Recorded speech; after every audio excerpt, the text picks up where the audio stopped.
E aí, sabe aquele feriado de 15 de novembro? Pois é, ele marca um momento que, olha, virou o Brasil de cabeça para baixo. A proclamação da República. Já faz mais de um século que o país deixou de ser um império para virar uma república. Mas como é que isso aconteceu assim, de repente? É o que a gente vai desvendar agora, mergulhando nos bastidores que levaram ao fim da monarquia. Para a gente começar, tem essa frase famosa do jornalista Aristides Lobo que estava lá, viu tudo acontecer. Ele disse que o povo assistiu bestializado, atônito, surpreso, sem conhecer o que significava. Essa frase, gente, já entrega o mistério todo. Um dos momentos mais importantes da nossa história aconteceu e o povão não estava entendendo nada. Isso já levanta uma baita questão. Pois é, como é que pode um regime que parecia super sólido, com o imperador, o Dom Pedro II, que era uma figura respeitadíssima, como é que tudo isso desmorona de uma hora para outra, sem ninguém do povo participar? É exatamente essa a história que a gente vai desembolar agora, olhando para cada pecinha que, uma por uma, foi derrubando o império. Ok, então vamos lá, vamos arrumar o cenário. Para entender por que o império caiu, primeiro a gente precisa sacar o que segurava ele em pé, né? A gente está falando do Segundo Reinado, um período, olha, bem longo, e que para muita gente era a imagem da estabilidade.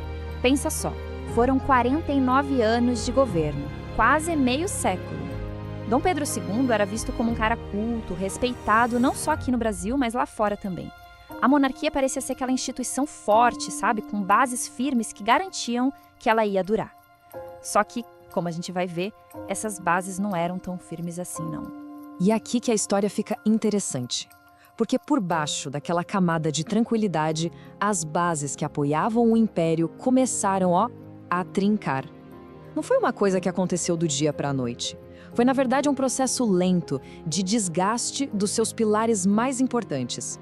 E esses problemas apareceram em duas grandes tretas. De um lado, a chamada questão religiosa, que botou o imperador de frente com a Igreja Católica, que era poderosíssima. E do outro lado, a questão militar, que deixou os oficiais do exército super insatisfeitos, sentindo que não tinham valor nenhum. Vamos dar um zoom na questão religiosa.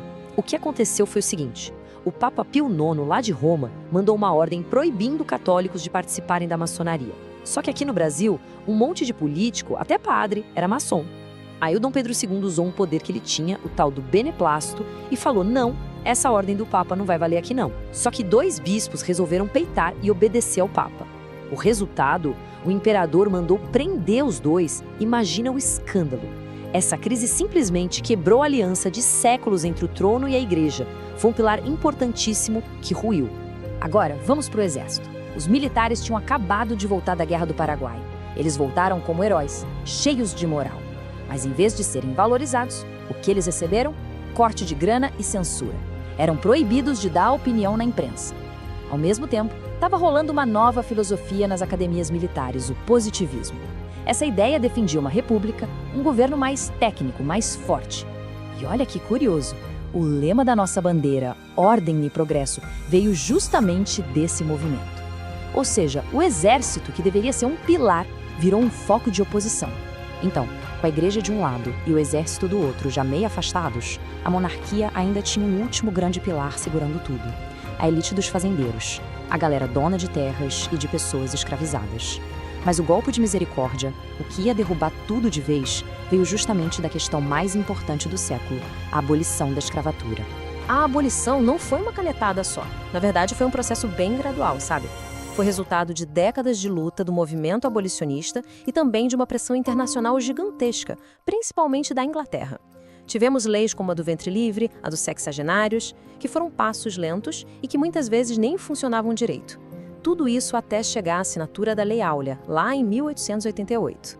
E aqui, gente, está o pulo do gato. A Lei Áurea, assinada pela princesa Isabel, libertou todas as pessoas escravizadas. Foi um ato humanitário essencial, claro, mas politicamente a decisão de não dar nenhuma indenização, nenhum dinheiro para os fazendeiros pela perda da propriedade deles, essa decisão foi fatal para a monarquia.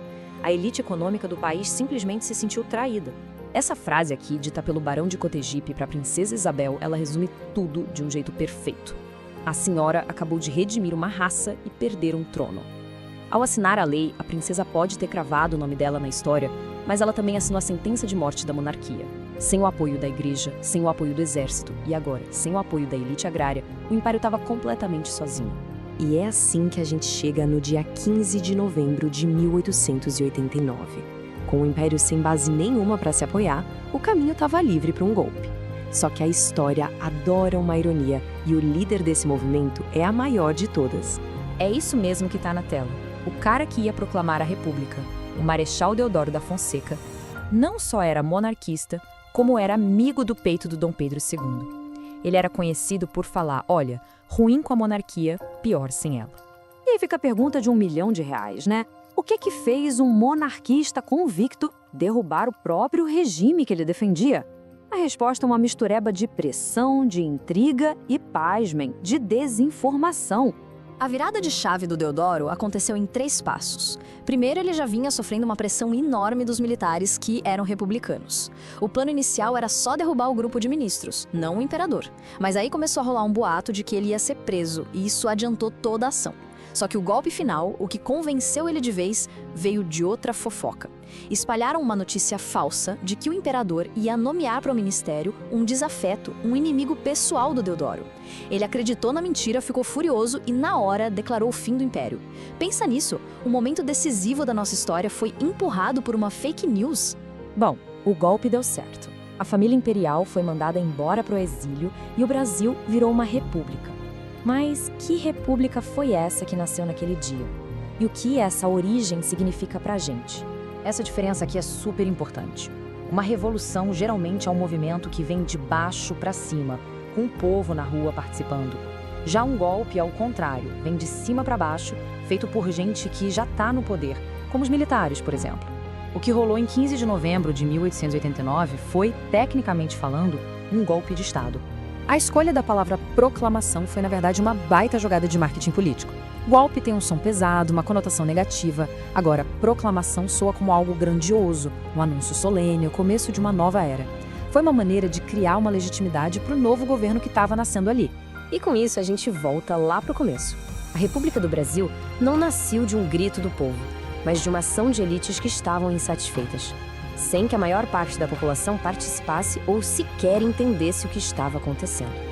Essa origem meio distante do povo deixou marcas muito profundas na nossa identidade política, marcas que a gente discute até hoje. E isso faz a gente pensar sobre a nossa própria relação com a política, né? Se você curtiu esse mergulho na história, não esquece de se inscrever e deixar aquele like, porque a gente vai continuar desvendando muitos outros momentos como este. Até a próxima!